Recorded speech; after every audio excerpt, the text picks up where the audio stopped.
start with this. Well, some very disappointing news from Sharipova. She took to Instagram the quote that reads, "Friends, we did our best to make my fight happen in native Kazakhstan. Unfortunately, not." I guess this means that there's been another fight cancellation for Sharipova. I wasn't aware that they were trying to orchestrate a fight after that Happy Dowdy fight that took place earlier this year in late August. On that same card, we saw Tatiana Zarazevskaya return to action. Were undercard fights for the main event, which featured Ruslan Pfeiffer versus Alexei Popin.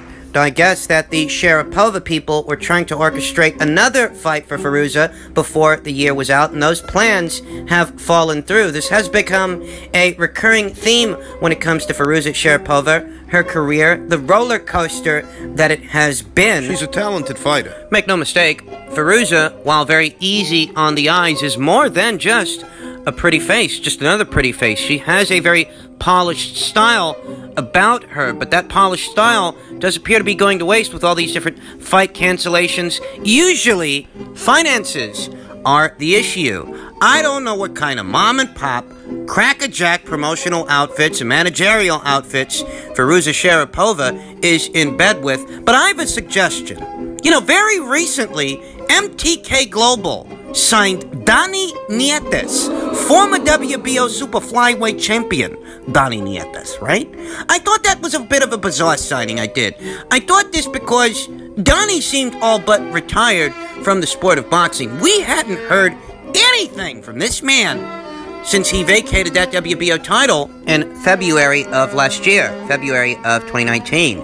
He said he was vacating that title to pursue bigger fights, but since then, he hasn't pursued anything for what remained of that year, and what's been going on this year. You know, I have no doubts that the COVID-19 pandemic, which struck approximately in March of this year, had its role to play in slowing things down, because it slowed things down, shut things down for everyone. But before it even came to that, Dani Nietes had about, 10 months to pursue whatever the hell it was he was pursuing in 2019 before the pandemic hit. And for those 10 months, we didn't hear much else from Dani Nietes. MTK Global thought enough of this guy, very recently, they thought enough of this guy that they actually signed him to a deal. We know that MTK Global has signed their fair share of female fighters as well. Chantel Cameron, Savannah Marshall. Very recently, they signed French up-and-comer LM Mekhaled. And I look at this and I think to myself, hey, MTK Global, they just signed Dani Nietes. How many more fights does that guy have left in him at this stage, at this age in his career? And they sign female fighters. They sign female fighters all the time. I think that MTK Global could open some doors and provide some stability for a fighter like Sharipova. Why not? I think it'd be a good fit, certainly a better fit than what the hell she's had going on the last couple of years. I look at Firuza, and she seems genuinely disappointed every time this happens, and this happens quite often with her, you know. I don't think it's a lack of desire on Sharipova's part that finds her in these situations. I see a fighter who genuinely wants to fight. Problem is, the finances, the circumstances, it's just not always there for her. MTK Global could provide for this fighter the kind of stability and the kind of opportunities that they've been missing. MTK Global, they sign fighters all the time from all around the fucking world. Do you know how many fighters they've signed recently? We talked about how they very recently signed France's own LM Mekhaled, but that's not the only French woman up-and-comer they signed. They also signed Sigo Lefebvre. It's 2 French female up-and-comers under the MTK Global managerial banner. MTK Global also signed American IBF champion Jojo Diaz, American WBO champion Jamel Herring. He's a great fucking guy, this guy. They signed that fucking guy. Also signed South African female up-and-comer Hedda Wall-Morans. And let me tell you something. This ain't even all the people that MTK Global has signed the last couple of months. Their area of operations is very much in the name. It's MTK Global. They manage a wide array of fighters globally, all around the world. I happen to think that Firuza Sharipova could be and should be one of those fighters. That would provide her the stability she needs and open doors that were not otherwise opened. I mean, look at how quickly things started to turn around for Chantel Cameron, for Savannah Marshall, once they signed on to MTK Global, with MTK Global. So this is just an idea, a suggestion that I'm putting out there. The people at MTK Global could do a lot worse than manage the career of a talented fighter who's easy on the eyes, like Firuza Sharipova. There are genuine career opportunities to be had and genuine marketing angles to be used. I hope that by some chance a relationship can be formed between the two. Moving on. I'm sure that most of you have caught wind of this news by now, that the Garcia versus Luke Campbell fight is official, and it's set to be going down on Saturday, December 5th. And that same Saturday, apparently the Errol Spence Jr. versus Danny Garcia pay-per-view is also set to go down, and it's going to be happening now at the AT&T Stadium with fans in attendance, observing social distancing provisions. On the face of it, I think we can expect to see fans at both of these fights. I do. I don't know, what effect this recent news of Spence versus Garcia being moved from November to December is going to have on the Garcia versus Campbell fight, though I do think it will have some effect.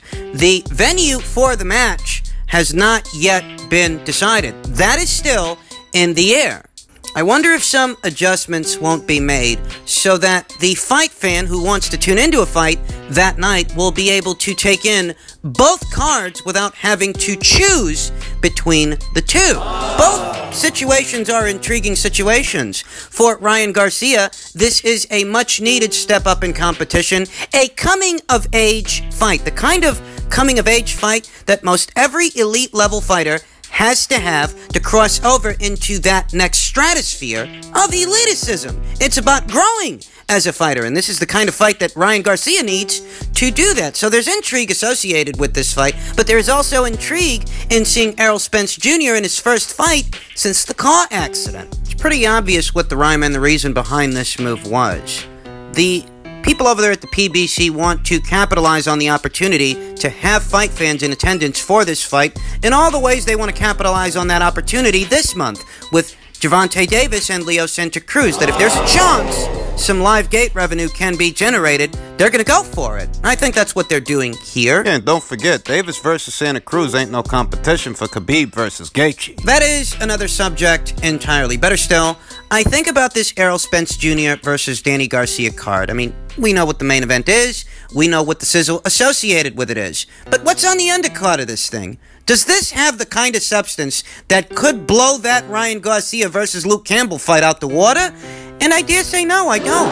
I look at this undercard, I look at what's on it. What are you talking about? You're talking about Sebastian Fundora versus Jorge Cota. You're talking about Josecito Lopez versus Francisco Santana. You're talking about Julio Ceja versus Eduardo Ramirez? $80? That ain't value for money. Especially not when, later on this month, we're going to get to watch a more highly anticipated high-level fight between two high-level fighters in Vasyl Lomachenko and Teofimo Lopez. And that fight, unlike this fight, ain't gonna cost anybody $80 fucking dollars. Yeah, this Errol Spence fight is a tough sell. Now, I don't know what else they're going to add to this Errol Spence Jr. versus Danny Garcia undercard, but on the face of it, this ain't so hot a fucking ticket that people won't be toggling back and forth between this card and the Ryan Garcia versus Luke Campbell card. Hey, Ryan Garcia's got a following of his own, a very massive social media following. Could that massive social media following find his fight a bit more appealing than the Errol Spence Jr. versus Danny Garcia fight? And I dare say yes, because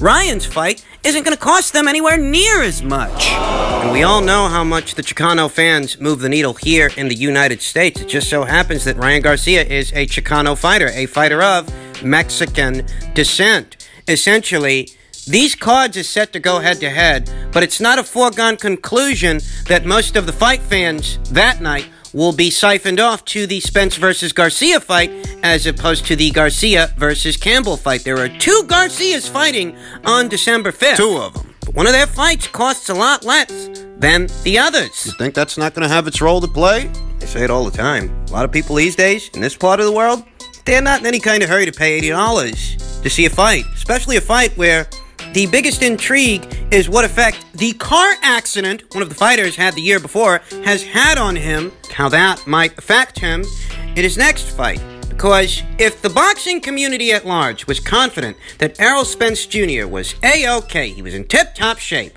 hypothetical scenario, the guy never even has the fucking car accident, right? Right. He'd be the natural choice to beat Danny Garcia, because Danny Garcia has lost every single time he's stepped up in competition and fought a top-shelf welterweight. Thus, they would view this scenario as being no different if it weren't for the car accident. That's the main selling point here. That's the star of the show. The mangled Ferrari we saw on scene from late last year, whereas the intrigue associated with Ryan Garcia versus Luke Campbell is genuine intrigue associated with sport. That is a coming-of-age fight that Ryan Garcia must have to prove. He is an elite-level fighter. He is an elite-level lightweight. And if the actual intrigue of both of these respective fights, if that doesn't get you, the price tag will. Ryan's fight, it is a lot cheaper, isn't it? I'm not trying to convince you that Errol Spence Jr. versus Danny Garcia isn't a good fight, that it isn't a solid matchup. What I'm telling you is that price tag does more to deter customers than attract them, especially if that fight is happening the same night as another fight that is a cheaper alternative that has intrigue of its own. Illegal streaming is at an all-time high. There are a million ways to watch a fight for free these days, and these illegal streams do tend to come in the millions the night of a pay-per-view fight, a pay-per-view event. That's just the reality of things, whether you want to accept it or not. December 5th is set to be a very big fight date in all the ways that the end of this month is set to be a very big fight date. Halloween, October 31st. There are several cards happening at the end of this month as well. Big cards, significant cards, the kind of cards that boxing fans have been waiting for. But when boxing fans in this part of the world are faced with a choice of paying $80 to see Danny Garcia versus Errol Spence Jr. as opposed to streaming it, putting their money towards the cheaper alternative, the Ryan Garcia fight, I think what you'll find is that Ryan Garcia versus Luke Campbell has enough intrigue that it'll get attention of its own. And it's not a foregone conclusion that all the boxing fans are going to choose to watch Spence's fight as opposed to Ryan's.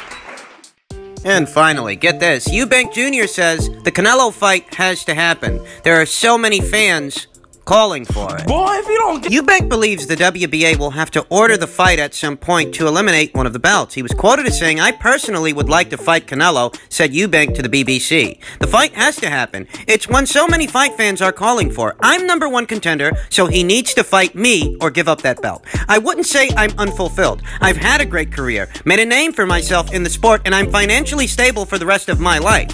But is there more I can achieve? Absolutely. And I will achieve those things. At this stage of my career, I don't think it's possible to completely change a fighter, but I have this renewed energy now with Roy that I didn't think was possible. Now I'm excited about what I'm going to do and what I'm going to learn. I've never really had this relationship with anyone in boxing. I've learned a hell of a lot from my father, but he hasn't been able to be there day in, day out like a real trainer needs to be. This time and moment in history has been a blessing to me. No disrespect to anyone affected negatively by the COVID-19 pandemic. If it hadn't have happened, I wouldn't be where I am right now. In truth, it is conceivable that Canelo Alvarez in the very near future may have to give up that WBA title he holds in the middleweight division. I think a lot of people have forgotten that Canelo Alvarez is still ranked as a full-fledged world champion there. And, fights are happening. Mandates are coming down, and Canelo Alvarez is absent. He doesn't have a fight date.